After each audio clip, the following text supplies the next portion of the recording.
Xenoblade Chronicles 2 may be my favorite game, but it is not perfect. Not at all.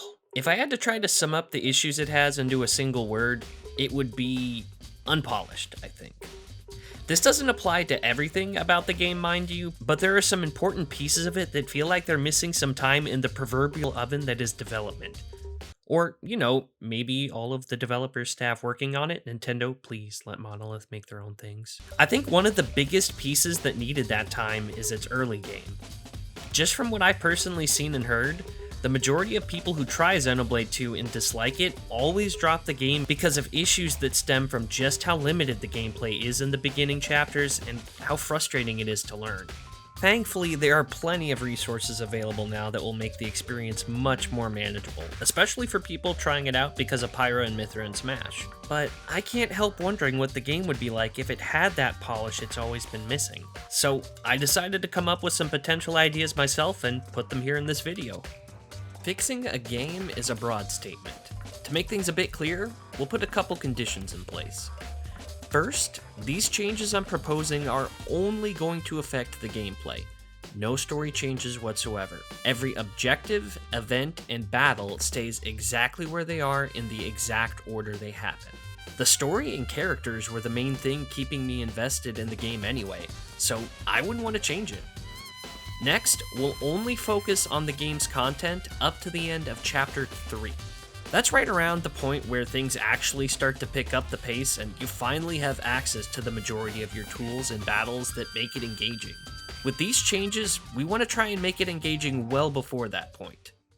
Those are the conditions, so let's get right into it with the big number 0 on the list of changes: completely rework the tutorials. This is the biggest issue I have with the game.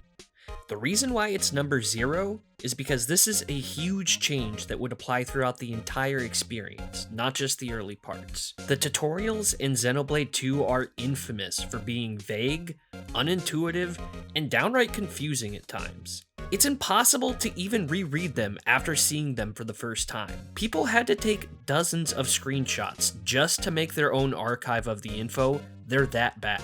Someone could argue that you can at least get some tips from informants, but the information here is somehow even more vague and less helpful than the tutorials. There are a few major things I would want in a tutorial rework. First, streamline the information to be more digestible by including better visual aids. Having both a written explanation and a visible example can make whatever thing the game is trying to teach the player easier to understand. The original Xenoblade does this to great success. Second, properly space when you're given new tutorials and prioritize the information that you're given. Oftentimes, the game will allude to telling you more about a subject later, after barely scratching the surface of information the player will need to have a solid understanding about that subject. Sometimes this will be hours later, others it'll be minutes.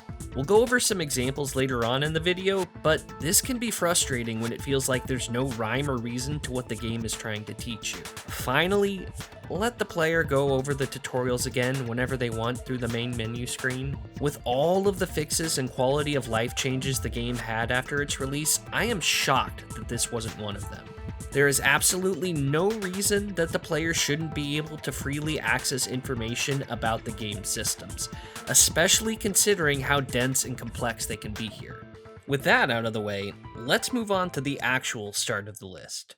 This first change will probably seem pretty small at first, but with the right execution, I think it could create a nice little domino effect that makes the experience much better for it. Specials are one of the most important battle mechanics in Xenoblade 2. Between them and driver combo arts, they make up the core tools that you'll be using throughout the game. You'd think then that they'd make a point to teach you about these things pretty quickly early on, right? No, you've got to go through almost all of the first chapter before they're poorly explained in the same tutorial that explains affinity and blade combos. Trying to cram 3 separate mechanics into the player's head all at once is just plain ineffective. There are plenty of other issues that I have with this segment in Chapter 1, but we'll discuss more about those later.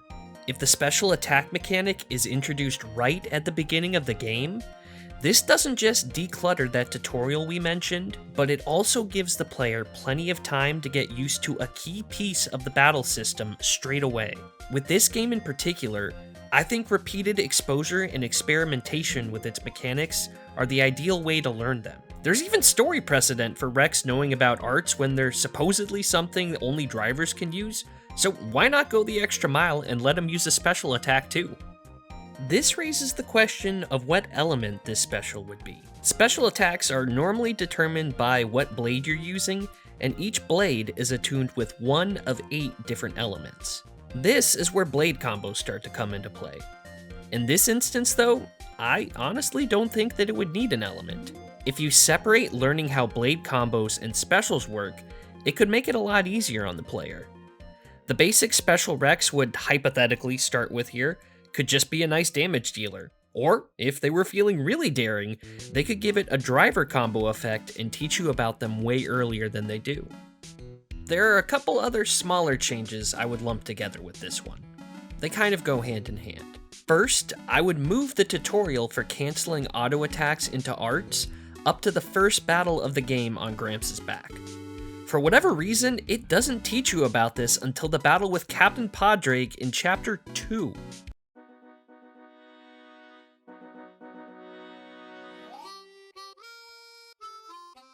While this does mean that everyone's favorite color challenge Moradanian is one of the most important battles in the game, as it is, it's still a decent chunk of Chapter 2's content the player has to go through without being told about the best way for them to build up their newly acquired special gauge. You're able to use the technique from the very beginning, so it should tell you about it. The first battle teaches you how to run away, of all things, when there's nowhere to even run to. So they could easily fit in a more important mechanic like this one. The other small change would be slightly increasing the amount of health enemies in Chapter 1 have. Most battles in the beginning are over after just a couple attacks from Rex connect. This makes them feel like they're just arbitrary gameplay time sinks that exist just to have some kind of enemies rather than an actual obstacle you can learn and grow from. If the enemies had just a little bit more health and Rex had a special attack he could use on them, these first battles would feel a lot less tedious and add in some much needed engagement and excitement. This would be especially evident in the next area I want to focus on.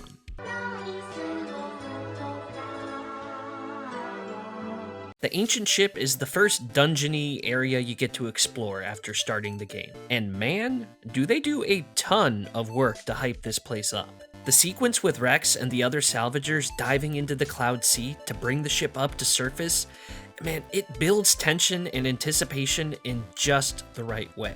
When Rex gets asked to join the Nomura squad in exploring it, that anticipation is acknowledged by the game. It's just a matter of time before we get to go on our first real adventure. Oh boy, oh boy. Except it's not an adventure. It's a quick walk down a couple of really narrow corridors with fights that are over before you can even do anything because the Nomura squad are OP as shit.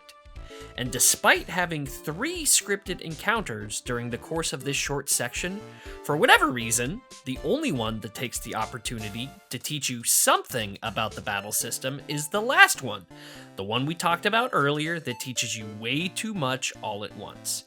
This entire area is so poorly implemented, and that sucks, because there's a lot of potential for a really powerful first impression on the player that doesn't quite reach the level of impact it's capable of. To start off, I'd want the area to be a bit bigger to encourage more exploration.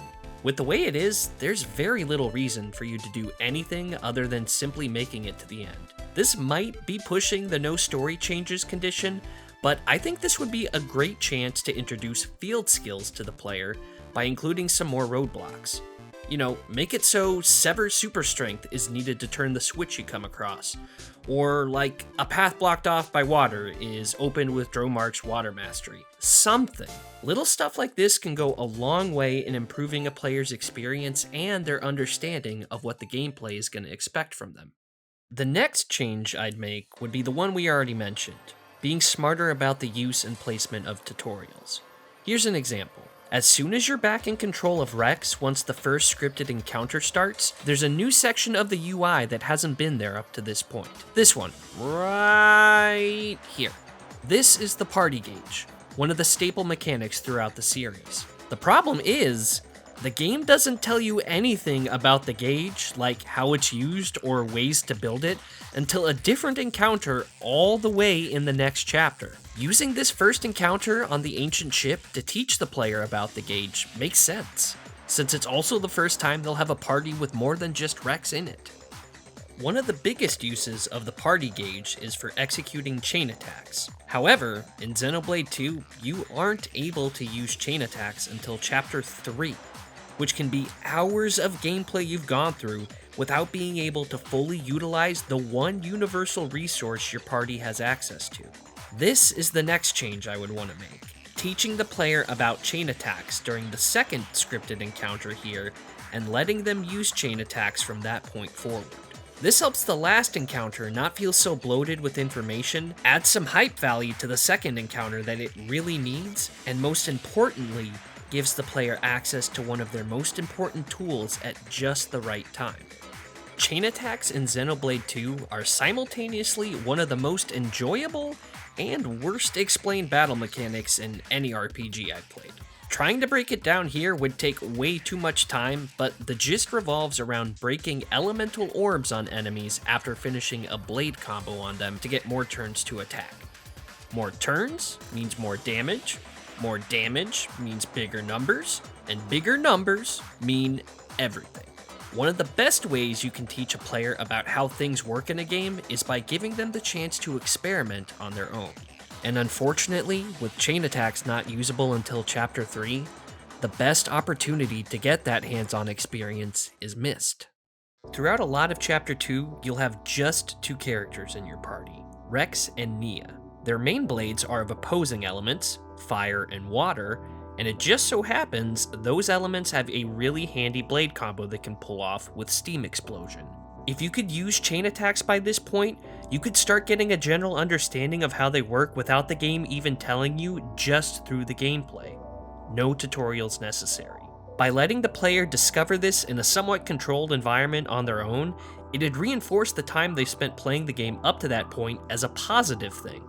But unfortunately, what we have is a slow and sloppy opening with gameplay that's barely interactive compared to what it's like later on.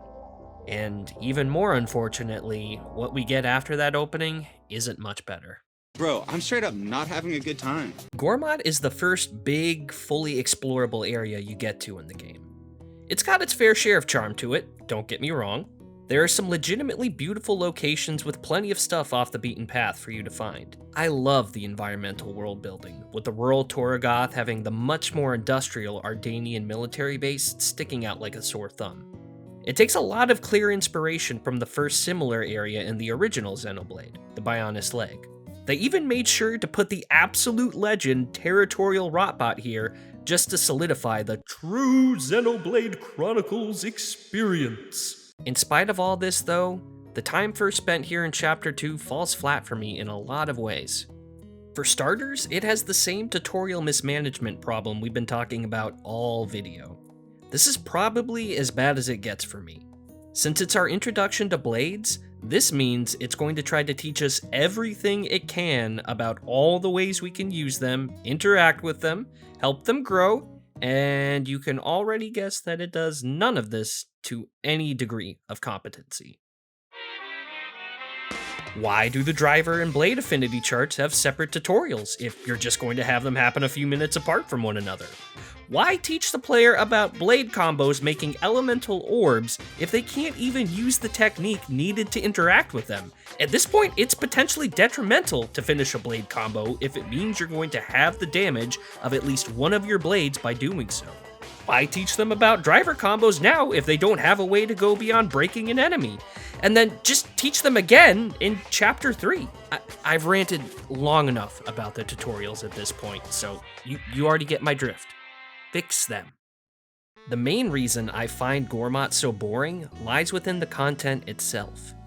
Just like the ancient ship, there's very little incentive or motivation to do anything but the main story at this point. There are a few side quests you can do, and a couple unique monster. Oh, wait, another tutorial.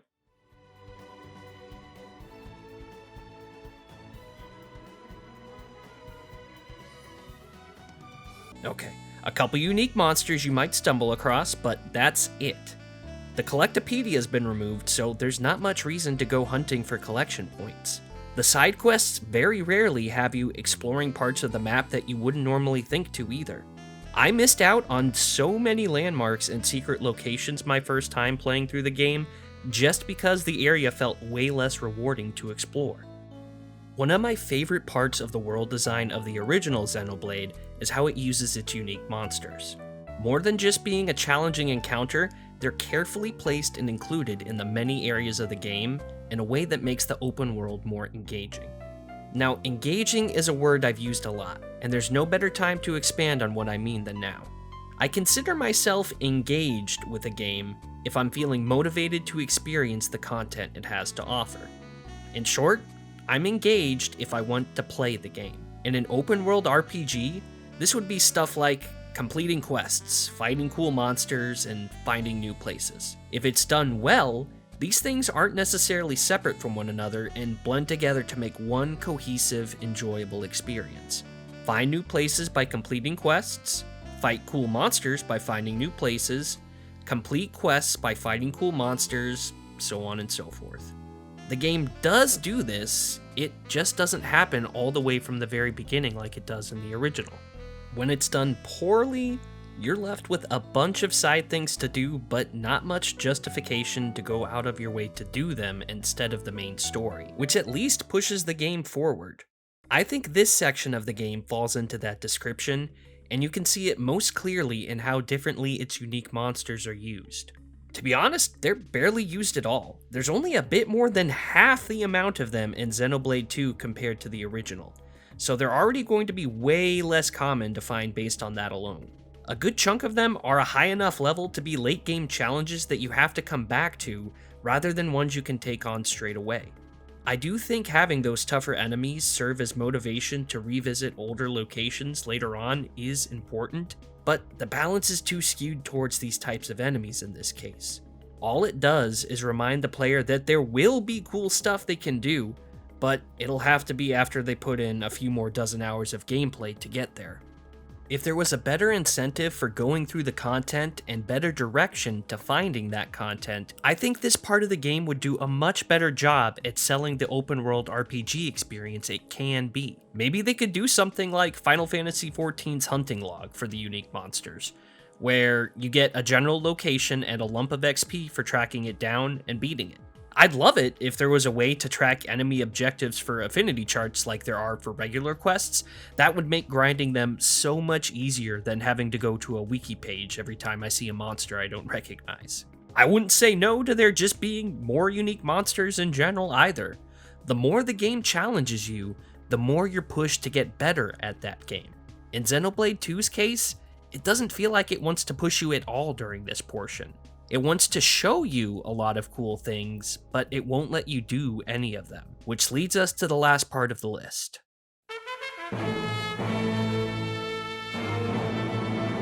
Being able to switch your blade on the fly in the middle of battle is one of the biggest reasons I love this game's combat so much. You have all sorts of freedom to build your drivers however you'd like because of it.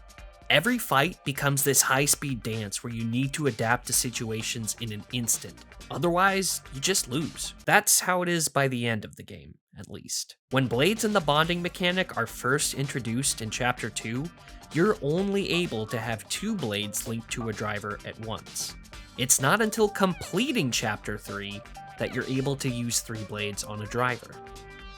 Such a relatively small difference makes a huge change in what you're capable of doing in battle.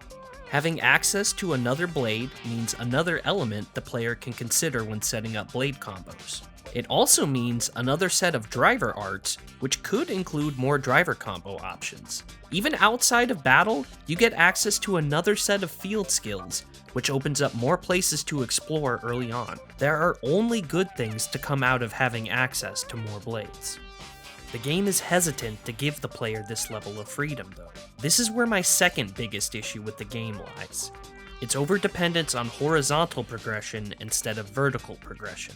Examples of horizontal progression would be things like leveling up, learning new moves, getting new weapons, stuff like that. Vertical progression is more so based around figuring out different ways to use the existing tools you already have. Things like mastering a combo in a fighting game, or recognizing enemy patterns and avoiding them in action games are examples of vertical progression. Using both horizontal and vertical progression wisely is important, especially in an RPG, but the balance shouldn't be lopsided in either direction. A player should be rewarded with more tools to play around with as they progress through the game, but they should also be given time and space to get better with the tools already there. Since Xenoblade 2 favors horizontal progression, you're regularly getting access to more and more gameplay options as you go through the first few chapters. The problem is that there's barely any opportunity for the player to learn about the mechanics and how they interact with one another. None of the concepts are given enough time to settle into the player's mind before another brand new idea is introduced. You go from feeling restricted and bored to overwhelmed and confused with the gameplay. The progression just does not work properly as it's designed. I think through letting drivers use 3 blades as soon as possible, this gets rid of some of the unnecessary horizontal progression and gives the player more freedom to experiment with the different combat mechanics. Hopefully this ability to experiment would mean people have an easier and more enjoyable time getting used to the game. I've never made a game though, so I don't know. Maybe these changes would actually make it worse. In any case, that about concludes this video. I genuinely love Xenoblade 2 with all of my heart. I really do. I just wish that the beginning of the game did a better job of showing the reasons why I love it. There's going to be a massive amount of people playing it for the first time these coming months, and at this point, I can only hope that the majority of those people are able to stick through the rough start and see how amazing it can be beyond that. But you know, if for whatever reason, a Monolith employee that's fluent in English is watching this video on break while working on that inevitable patch to add Pyra's Smash costume, you're free to patch in a couple of these ideas too if you want. Free of charge.